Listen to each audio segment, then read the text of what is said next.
Hello students, how are you? I hope all of you are fine. Student, today we are going to discuss Ohm's law and its numerical in this lecture. So please watch this video till the end and enjoy this video.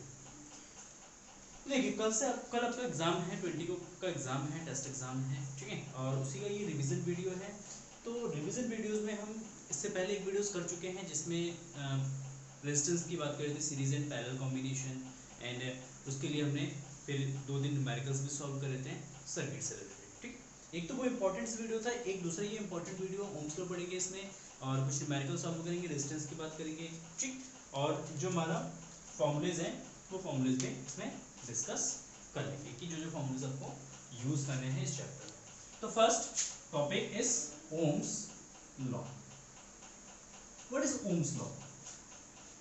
Basically इसका एक simple सा statement है, पहले से detail से explain कर चुका हूं मैं, ठीक है। आज मैं थोड़ा सा फास्ट में एक्सप्लेन कर रहा हूं, ठीक है। ओम्स लॉ देखिए, ओम्स ने बेसिकली क्या करा था, उन्होंने कोई भी कंडक्टर के अक्रॉस उन्होंने पोटेंशियल सेटअप किया और उस पोटेंशियल के कारण जब उस कंडक्टर में से करंट फ्लो हुआ तो उस करंट और पोटेंशियल के बीच में एक रिलेशन फाइंड आउट करा। तो उन्होंने एक स्टेटमेंट यहाँ पे दिया ओम्स लॉ, जिसको हम ओम्स लॉ के नेम से जानते हैं। According to Ohm's law the current flowing through a conductor, statement है, according to Ohm's law current flowing through a conductor is directly proportional to potential difference which is applied across the conductor. It means I is proportional to V, or we can say that V is proportional to I. दोनों का mean same है कि अगर हम current और voltage के बीच में अगर रिलेशन देखेंगे तो अगर वोल्टेज को इंक्रीज करेंगे तो करंट इंक्रीज होगा, या करंट को इंक्रीज करेंगे तो वोल्टेज भी इंक्रीज होगा। Is it clear? नाउ यहां से अगर हम प्रोपोर्शनलिटी के साइन को रिमूव करते हैं तो एक कांस्टेंट आता है, that is R I. Here R is proportionality constant, R is constant, R is equal to constant and it is known as resistance, it is known as resistance of conductor. Basically it is known as resistance of conductor. Clear है? तो Ohm's law का statement यही है, the current flowing through a conductor is directly proportional to the potential difference which is applied across the conductor. Here one condition is applied, temperature should be constant. मतलब जो हम conductor use कर रहे हैं उस conductor का temperature जो है कांस्टेंट होना चाहिए, या हम कहते हैं उसकी फिजिकल कंडीशन जो है वो सेम होना चाहिए, वो कांस्टेंट होना चाहिए, वो चेंज नहीं होना चाहिए। अगर फिजिकल कंडीशन चेंज हो जाएंगे, अगर टेम्परेचर चेंज हो जाएगा तो उस कंडीशन में V इज प्रोपोर्शनल I नहीं होगा, ठीक है। उसके बाद अगर टेम्परेचर को इंक्रीज या डिक्रीज करेंगे तो यहाँ पे जब ग्राफ ड्रॉ करेंगे V और I के बीच में, तो ग्राफ जो है वो हमारा कुछ भी ग्राफ बन सकता है, वो कर्व लाइन भी बन सकता है, स्ट्रेट भी बन सकता है और इरेगुलर शेप में भी बन सकता है। क्लियर है? अगर कोई भी कंडक्टर ओम्स लॉ को फॉलो करता है या कोई भी सर्किट ओम्स लॉ को फॉलो करता है तो उसको ओमिक कंडक्टर कहते हैं, ठीक है। या उसके रेजिस्टेंस को हम ओमिक रेजिस्टेंस कहते हैं, ohmic resistance. Is it clear? मतलब अगर कोई भी कंडक्टर है, अगर वो कंडक्टर ओम्स के लॉ को फॉलो करता है, ओम्स के लॉ को फॉलो करने वाले कंडक्टर्स को कहेंगे ओमिक कंडक्टर्स, और उस कंडक्टर का जो रेजिस्टेंस होगा वो हो जाएगा हमारा ओमिक रेजिस्टेंस। अगर कोई भी कंडक्टर ओम्स लॉ को फॉलो नहीं करता है तो उसको हम कहेंगे non omics conductor, non ohmic conductors, और उसका जो रेजिस्टेंस होगा उसको हम कहेंगे नॉन ओमिक रेजिस्टेंस, ठीक है। तो ओमिक रेजिस्टेंस का मींस है कि ये ओम्स लॉ को फॉलो करता है, नॉन ओमिक रेजिस्टेंस का मींस है कि ये ओम्स लॉ को फॉलो नहीं करता है, ठीक है। अच्छा, अगर हम ग्राफ ड्रॉ करते हैं ओमिक रेजिस्टेंस के लिए, we draw a graph for ohmic resistance, then we find that अगर हम ग्राफ ड्रॉ करेंगे करंट वर्सेस वोल्टेज का, करंट वर्सेस वोल्टेज का अगर ग्राफ ड्रॉ करते हैं तो ओम्स लॉ को अगर फॉलो करता है कोई भी कंडक्टर तो उसके लिए ग्राफ जो है वो स्ट्रेट लाइन मिलेगा, ग्राफ कैसे मिलेगा, स्ट्रेट लाइन मिलेगा। ये ग्राफ हो जाता है हमारा ओमिक रेजिस्टेंस के लिए। अगर नॉन ओमिक रेजिस्टेंस के लिए अगर ग्राफ ड्रॉ करेंगे तो नॉन ओमिक रेजिस्टेंस के लिए ग्राफ जो है वो होता है आई, ये और ये हमारा वोल्टेज एक्सिस है। एंड नॉन ओमिक के लिए ग्राफ जो है हमेशा एक कर्व्ड लाइन होगा, वो डिक्रीज भी हो सकता है, वो इंक्रीज भी हो सकता है। तो कुछ इस तरीके का हमारा एक ग्राफ मिलता है नॉन ओमिक रेजिस्टेंस के लिए, ठीक है ना। तो ये जो ग्राफ है ये हमारा स्ट्रेट लाइन नहीं है, ये कर्व लाइन है। तो नॉन ओमिक रेजिस्टेंस के लिए ग्राफ में से कैसे बनेगा, कर्व बनेगा, ठीक। अगर ओमिक रेजिस्टेंस है तो उसके लिए ग्राफ कैसा बनेगा, हमेशा स्ट्रेट लाइन बनेगा। क्लियर है ना। अगर हमारे पास वी आई ग्राफ गिवन है तो वी आई अगर ग्राफ गिवन है तो वी आई ग्राफ से हम रेजिस्टेंस कैसे फाइंड आउट करेंगे। वी आई जैसे लेट सपोज ये हमारा एक रेजिस्टेंस मतलब ग्राफ है, ये वाला पॉइंट है 5,10, ये है 10,20, ये पॉइंट है 20,40, ठीक है ना। इस तरीके के स्ट्रेट ग्राफ है। इस ग्राफ से हमें क्या निकालना है, रेजिस्टेंस फाइंड आउट करना है। देन इस ग्राफ में जो लाइन है, लाइन का slope of line is equal to, it gives the resistance of the conductor. मतलब जो हमारा वी आई ग्राफ होगा, इस वी आई ग्राफ का जो स्लोप है, ये स्लोप जो है रेजिस्टेंस को फाइंड आउट करता है। और स्लोप कैसे फाइंड आउट करते हैं, किसी भी लाइन का स्लोप फाइंड आउट करने के लिए फॉर्मूला होता है y intercept divided by x intercept, y intercept divided by x intercept. तो यहाँ पे अगर स्लोप फाइंड आउट करेंगे तो यहाँ से एक लाइन ड्रॉ कर लेते हैं, ठीक है। तो ये जगह डेल्टा v, ये जगह हमारा delta i, then resistance is equal to हो जाएगा slope of line, and slope of line y intercept, y direction में क्या है delta v y, x intercept x direction में क्या है i, करंट का इंटरसेप्ट हो जाएगा तो डेल्टा i। तो डेल्टा v ये वाला जो लेंथ है यहाँ से यहाँ तक, ये जो लेंथ होगा ये किसके इक्वल होगा, 20 के इक्वल होगा, क्योंकि v का वैल्यू है, ये i है ये v है। तो पॉइंट जो है इसमें i, v से रिप्रेजेंट करते हैं। पहले x का वैल्यू आएगा फिर y का वैल्यू आएगा। x में क्या है i है, y में क्या है v है, तो पहले i का वैल्यू आएगा फिर v का वैल्यू आएगा। इसका मतलब है 10 और 20 में 10 i का वैल्यू है 20, v का वैल्यू है 20, i का वैल्यू है 40, v का वैल्यू। तो कोई भी एक पॉइंट ले लेंगे, इसमें से कोई भी एक पॉइंट चूज कर लेंगे, इसमें से डेल्टा v और डेल्टा i का वैल्यू निकाल देंगे। तो डेल्टा v का वैल्यू जो है 20 बाय डेल्टा i, ये वाला जो लेंथ है वो i के वैल्यू को रिप्रेजेंट करेगा, दैट इज 10, और इसको डिवाइड कर देंगे, ये जो 2 कितना जाएगा 2, ठीक। तो इस तरीके से हम क्या कर सकते हैं, कोई भी हमारे पास अगर ग्राफ गिवन है तो उस ग्राफ से हम रेजिस्टेंस फाइंड आउट कर सकते हैं। क्लियर है, ठीक है। तो ये रेजिस्टेंस के लिए फॉर्मूला हो जाएगा slope of line gives the resistance of the conductor. It is very simple. आपको याद रखना, ओमिक्स रेजिस्टेंस के लिए ग्राफ स्ट्रेट होता है, नॉन ओमिक्स के लिए रेजिस्टेंस ग्राफ जो है वो हमारा कर्व्ड होता है। क्लियर है। नेक्स्ट, ये तो हो गया हमारा Ohm's law, very simple. The current flowing through a conductor is directly proportional to the potential difference which is applied across the conductor। दो तीन बार इसको रिपीट कीजिए, आपको पूरा लर्न हो जाएगा, ठीक है। Next resistance. What is resistance? Resistance is a property of a conductor. Resistance is a property of a conductor or a material which resists to flow of charge. या by virtues it resist the flow of charge। मतलब ये charge अगर flow होता है तो उसको क्या करता है, रेजिस्ट करता है, इसको रोकता है, रोकने की कोशिश करता है, वो आगे नहीं जाने देना चाहता है, ठीक है। तो अगर कोई भी कंडक्टर है, उस कंडक्टर में से अगर करंट पास हो रहा है तो उस कंडक्टर का अपना ही एक नेचर होगा कि उस करंट को क्या करेगा, रोकने की कोशिश करेगा, उसका विरोध करेगा, उसको अपोज करेगा, उसको रेजिस्ट करेगा, ठीक है। तो उस नेचर को, उस प्रॉपर्टी को हम क्या कहते हैं, रेजिस्टेंस कहते हैं। क्लियर है। जैसे मान लीजिए अगर कोई एक पाइप है, पाइपलाइन है, उसमें से वाटर फ्लो हो रहा है, ठीक है ना, और उस पाइपलाइन के अंदर अगर हम बीच बीच में क्या कर दें, स्टोन्स फिल कर दें बड़े बड़े, तो स्टोन्स क्या करेगा, उसमें से जो वाटर फ्लो होगा उस वाटर को रेजिस्ट करेगा, उसको रोकने की कोशिश करेगा ना। हमारे पास एक सीवेज लाइन है या वाटर का पाइप है, पाइप से वाटर फ्लो हो रहा है तेजी से, अगर उस पाइप के बीच बीच में हम बड़े बड़े क्या कर देंगे, पत्थर रख देंगे, स्टोन्स रख देंगे, तो स्टोन क्या करेगा, उस पाइप में से जो वाटर फ्लो हो रहा है उस वाटर को रेजिस्ट करेगा, तो मतलब उस वाटर के लिए वहां पे अपोजिशन क्रिएट कर रहा है, तो वो अपोजिशन उसका रेजिस्टेंस होगा। सेम कंडक्टर में भी होता है, कंडक्टर में से जब करंट पास होता है, फ्री इलेक्ट्रॉन्स मूव करते हैं, तो उस कंडक्टर के अंदर बहुत सारे बाउंडेड चार्ज होते हैं, मतलब न्यूक्लियस होते हैं और बहुत सारे इलेक्ट्रॉन्स होते हैं जो एटम्स के साथ बॉन्डेड होते हैं। जैसे ही फ्री इलेक्ट्रॉन्स में से मूव करता है, जाके उसके साथ क्या करता है, कोलाइड करता रहता है, उसके साथ टकराता रहता है। जैसे उसके बीच में टक्कर होती रहती है, तो इलेक्ट्रॉन का जो मोशन है वो अफेक्टेड होता है, फ्री इलेक्ट्रॉन्स का मोशन अफेक्टेड होता है। फ्री इलेक्ट्रॉन्स कोलिजन्स के बाद वो बैकवर्ड डायरेक्शन में चला जाता है, जिसकी वजह से उसके पाथ में या उसके फ्लो में एक रेजिस्टेंस क्रिएट होता है, एक अपोजिशन क्रिएट होता है, उसको कंडक्टर का हम रेजिस्टेंस कहते हैं। तो रेजिस्टेंस बेसिकली क्रिएट होता है कोलिजन। रेजिस्टेंस का मेन जो कॉज है वो क्या है, कोलिजन है, collision of free electrons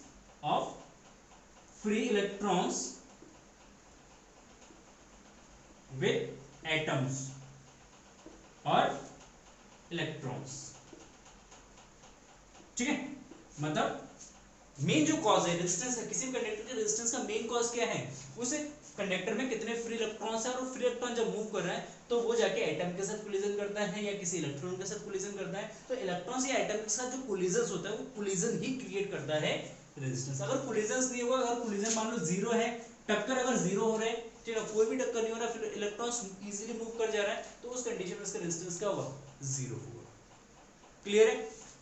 now next, in which factors resistance of a conductor depends. Factor on which resistance of conductor depends. ठीक है, मतलब जो कंडक्टर का रेजिस्टेंस है वो किस फैक्टर पे डिपेंड करता है, वो किस चीज पे डिपेंड करता है।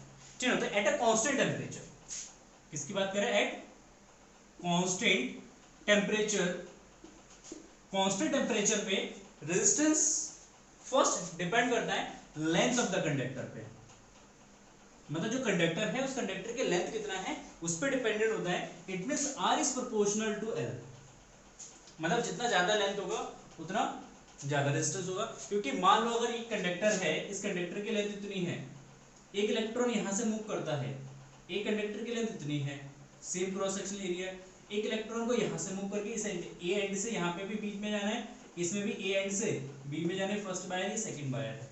जब इलेक्ट्रॉन फर्स्ट वायर में ए एंड से बी एंड में जाएगा तो इसको ज्यादा डिस्टेंस ट्रैवल करना पड़ेगा।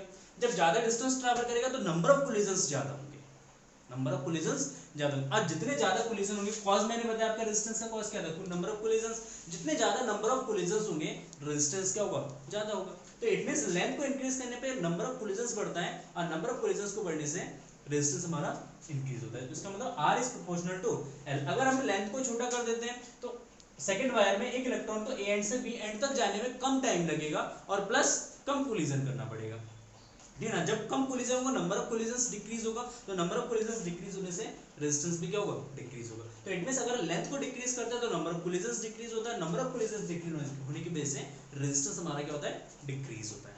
आई होप क्लियर हो गया। Next second, area of cross section पे डिपेंड करता है, एरिया ऑफ क्रॉस सेक्शन, ये डिपेंड करता है, एरिया ऑफ क्रॉस सेक्शन पे डिपेंड करता है। एरिया ऑफ क्रॉस सेक्शन किसका, कंडक्टर का, मतलब R is proportional to 1/A। Area of cross section मतलब ये जो अगर वायर मान लेते हैं, इसको वायर मान लेते हैं, तो ये वाला जो एरिया, जो सर्कुलर पार्ट का जो एरिया है, इसको हम कहते हैं एरिया ऑफ क्रॉस सेक्शन। तो एरिया ऑफ क्रॉस सेक्शन पे डिपेंड करता है, मतलब अगर वायर बहुत थिकर है, वायर बहुत थिकर है, बहुत मोटा है, तो इस कंडीशन में एक इलेक्ट्रॉन को दूसरे एंड, एक एंड से दूसरे एंड तक जाने में कम कोलिजन करना पड़ेगा। क्यों? क्योंकि थिकर है, स्पेस ज्यादा होगा उनके बीच में। जब स्पेस ज्यादा होगा तो इजीली इलेक्ट्रॉन क्या कर सकता है, मूव कर सकता है। जैसे अगर मान लेते हैं कि अगर एक रोड है, single way, one way road है, उसमें ट्रैफिक बहुत ज्यादा है, 100 गाड़ियां चल रही है, ठीक है। तो जब 100 गाड़ियां उसमें चलेगी तो उसमें ट्रैफिक ज्यादा होगा, वहां पे ब्रेकर्स भी हमें बहुत ज्यादा लगाने पड़ेंगे, वहां पे जो रेजिस्टेंस होगा बहुत ज्यादा होगा। वही 100 गाड़ियां जो है वो मान लेते हैं 4 वे या 4 लेन वाले रोड पे चल रहा है, 4 लेन वाला रोड है, 100 व्हीकल्स है, तो अगर 100 व्हीकल्स 4 लेन्स वाले रोड पे चलेंगे मतलब वहां पे स्पेस ज्यादा होगा, तो गाड़ियां जो है इजीली मूव कर सकता है। तो सेम यहाँ पे अगर क्रॉस सेक्शन एरिया को इंक्रीज करते हो तो स्पेस ज्यादा होता है, स्पेस ज्यादा होने की वजह से इलेक्ट्रॉन जो है वो फ्रीली मूव कर सकता है, वो इजीली मूव कर सकता है। जब इजीली मूव करता है तो नंबर ऑफ कोलिजन्स डिक्रीज होता है, और नंबर ऑफ कोलिजन्स डिक्रीज होने की वजह से रेजिस्टेंस हमारा क्या होता है, रेजिस्टेंस डिक्रीज होता है। तो कब डिक्रीज होगा नंबर ऑफ कोलिजन, जब इसका स्पेस ज्यादा होगा। तो इसका मतलब एरिया को इंक्रीज करने से रेजिस्टेंस हमारा क्या हो जाएगा, डिक्रीज हो जाएगा। तो इस पर डिपेंड करता है। एंड थर्ड वन ये डिपेंड करता है नेचर ऑफ कंडक्टर पे, नेचर ऑफ कंडक्टर पे।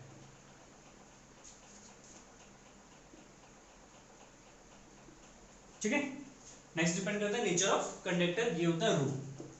रो जो है वो नेचर ऑफ कंडक्टर को रिप्रेजेंट करता है। जब इन दोनों इक्वेशन को मैचअप करते हैं तो R is proportional to L by A, और इसी को जब सॉल्व करेंगे तो आता है R is equal to rho L by A.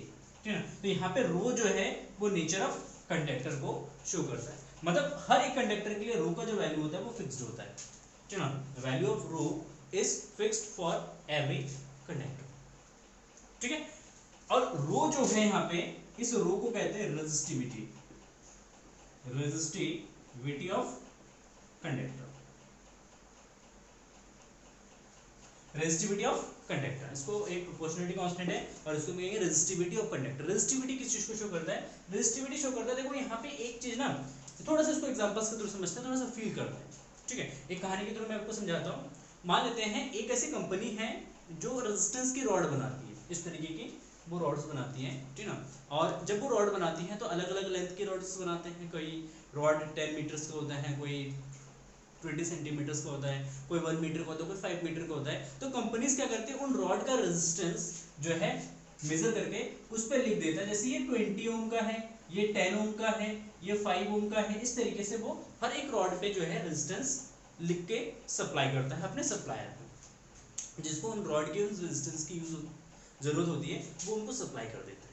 ठीक है, चलो बहुत बढ़िया, इस तरीके से काम चलते रहे। लेकिन उनके पास एक प्रॉब्लम ये आ रहा था कि जब भी कोई भी रॉड ब्रेक हो जाता, जैसे ये रॉड है, ये बीच में से टूट गया, ये ठीक है, किसी कारण से ये अलग अलग लेंथ में जो है ये टूट गया, दो रॉड्स। ठीक है, अब जब ये रॉड्स ब्रेक हो जाते हैं 2 पार्ट्स में या 3 पार्ट्स में, तो जो सप्लायर्स जो उस रॉड को यूज कर रहा था या कंज्यूमर जो उस रॉड को यूज कर रहा था, उनको फिर बाद में प्रॉब्लम्स ये आते थे कि जब रेजिस्टेंस, जब ये रॉड जो है 2 पार्ट्स में ब्रेक हो गया तो इसका रेजिस्टेंस चेंज हो जाएगा। पहले 20 ओम का था, अब इसका रेजिस्टेंस कुछ हो सकता है, इसका रेजिस्टेंस कुछ हो सकता है। उनके पास मेजरमेंट का कोई सिस्टम नहीं था।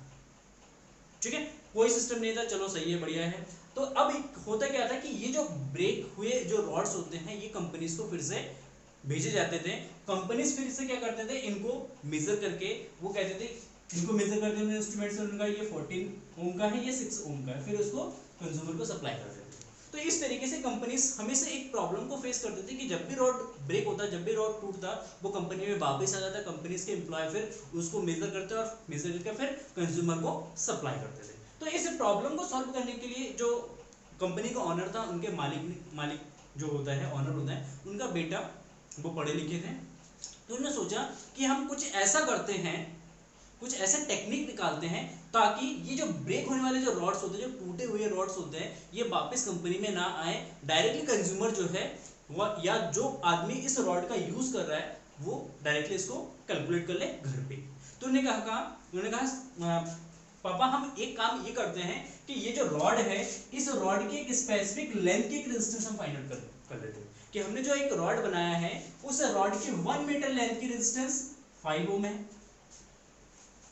हम जो भी रॉड बनाएंगे उस रॉड के लिए हम एक स्पेसिफिक वैल्यू फिक्स कर लेंगे कि अगर 1 मीटर का रॉड है तो उसका रेजिस्टेंस 5 ओम का होगा, अगर 2 मीटर का रॉड है तो उसका रेजिस्टेंस 10 ओम का होगा, अगर 3 मीटर का रॉड है तो उसका रेजिस्टेंस 15 ओम का होगा। तो हम क्या करते हैं कि पर मीटर लेंथ का रेजिस्टेंस भी इस रॉड पे लिख के दे देते हैं, उसको प्रिंट करके दे देते हैं। तो होगा क्या कि जब भी कंज्यूमर इस रॉड का यूज करेगा और ये ब्रेक हो जाएगा तो कंज्यूमर डायरेक्टली इस रॉड की लेंथ को मेजर करके, जैसे मान लेते हैं अगर ये ब्रेक हुआ और इसकी लेंथ हो गई 2.5 मीटर, ठीक है, तो कंज्यूमर क्या करे, इसके लेंथ को मेजर करके डायरेक्टली इसका रेजिस्टेंस फाइंड आउट कर ले।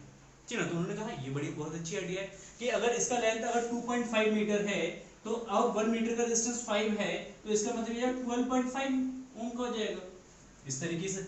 तो यहाँ पे जो रॉड बाद में टूट जाएंगे वो वापस कंपनी में नहीं आएंगे, वो डायरेक्टली कंज्यूमर क्या करेगा उसको मेजर कर लेगा। तो कह रहे ये बहुत अच्छा सॉल्यूशन है। तो उन्होंने क्या करा, उन्होंने बेसिकली क्या कहा कि 1 मीटर लेंथ का 1 मीटर और 1 मीटर स्क्वायर लेंथ का जो रेजिस्टेंस वो 5 ओम है, उन्हें ये स्पेसिफिक वैल्यूज उन्होंने प्रिस्क्राइब कर दिया किस पे, रॉड पे।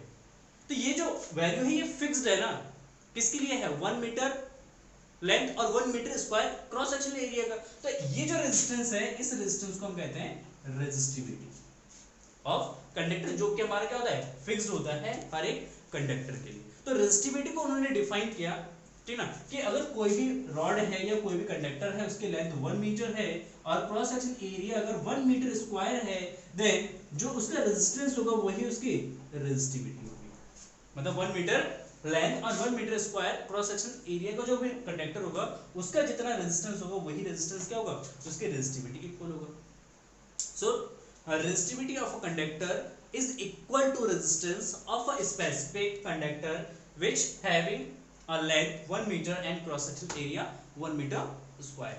ठीक है, तो इस तरीके से उन्होंने रेजिस्टिविटी को भी डिफाइन किया है। और रेजिस्टिविटी किसी कंडक्टर्स की वो किस पे डिपेंडेंट होता है, वो डिपेंड होता है एक तो टेम्परेचर पे डिपेंड करता है, दूसरा नंबर ऑफ फ्री इलेक्ट्रॉन्स पे डिपेंड करता है। ठीक है, दो चीज है, resistivity of a conductors depends करता है किस पे, नंबर ऑफ फ्री इलेक्ट्रॉन्स पे और टेम्परेचर पे। ठीक है, तो ये तो हो गया हमारा रेजिस्टिविटी। चलिए देखते हैं कुछ न्यूमेरिकल्स, इसमें कुछ एनसीईआरटी न्यूमेरिकल्स देखते हैं। एक देखते हैं न्यूमेरिकल्स, अच्छा न्यूमेरिकल्स है क्वेश्चन नंबर 10। इस तरीके के न्यूमेरिकल्स बहुत पूछे जाते हैं एग्जाम में। ठीक, क्वेश्चन नंबर 10 एनसीईआरटी का कह रहे कि how many 176 ohm resistor are required to carry 5 ampere on a 220 volt lines। How many 176 resistor in parallel how required to carry 5 ampere on 220 volt है। क्या कह रहे हैं, कह रहे कि 176 के कितने रेजिस्टेंस को हम पैरेलल में कनेक्ट करें, कितने रेजिस्टेंस को हम पैरेलल में क्या करें, कनेक्ट करें, जिससे इस सर्किट में टोटल जो रेजिस्टेंस है, सॉरी टोटल जो करंट है वो 5 एम्पीयर फ्लो। ठीक है, तो यहाँ पे एक और रेजिस्टेंस हम लेट कर लेते हैं कि इसमें हमने n रेजिस्टेंस को पैरेलल में कंबाइन किया है, जिसका रेजिस्टेंस है 176 ओम ईच रेजिस्टेंस है। इसके क्रॉस हमने पावर सप्लाई कनेक्ट किया है 220 वोल्ट का।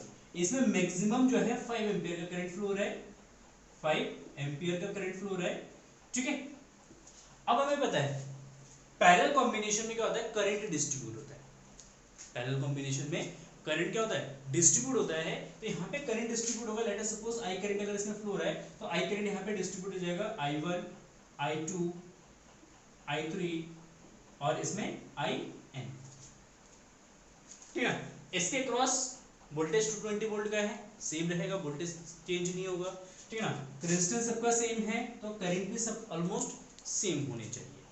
ठीक है, क्यों, सबका रेजिस्टेंस इक्वल है, वोल्टेज सबके लिए सेम है, तो इसलिए करंट भी सब में क्या होना चाहिए, सेम होना चाहिए। Then let us suppose n resistor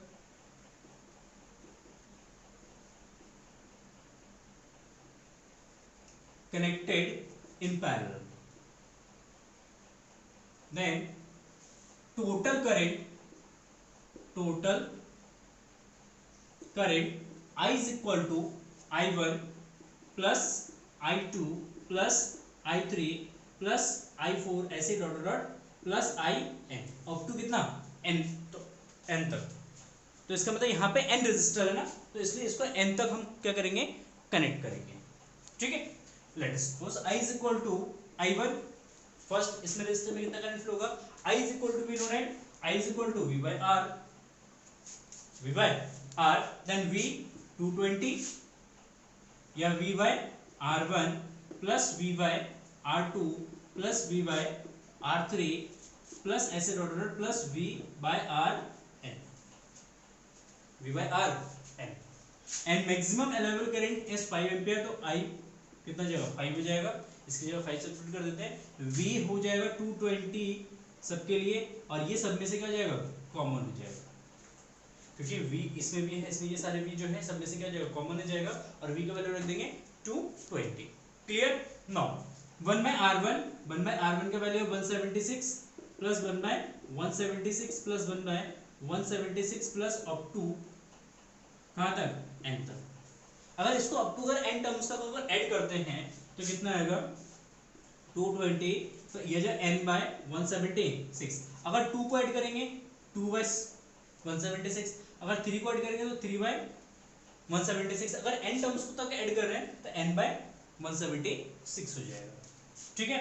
then n is equal to ये हो जाएगा 5 इंटू 176 डिवाइडेड बाय 220, इसको डिवाइड करेंगे तो 44, इसको डिवाइड करेंगे तो 4, तो n इक्वल टू 4। मतलब यहाँ पे मैक्सिमम 4 रेजिस्टर को पैरेलल में कनेक्ट करेंगे तो इस सर्किट में मैक्सिमम 5 एम्पीयर का करंट फ्लो हो सकता है। क्लियर है, सिंपल सा क्वेश्चन है। इस तरीके के क्वेश्चन पूछे जाते हैं तो इसमें करंट मेथड भी यूज कर सकते हैं और रेजिस्टेंस मेथड भी यूज कर सकते हैं। ठीक है, तो करंट मेथड आपके लिए सिंपल रहेगा, तो इसी मेथड से आप इस क्वेश्चन को कर सकते हैं। अलग भी मेथड है वो भी बता सकता हूँ, लेकिन अभी नेक्स्ट क्वेश्चन डिस्कस करते हैं। ठीक है, now let's take an example.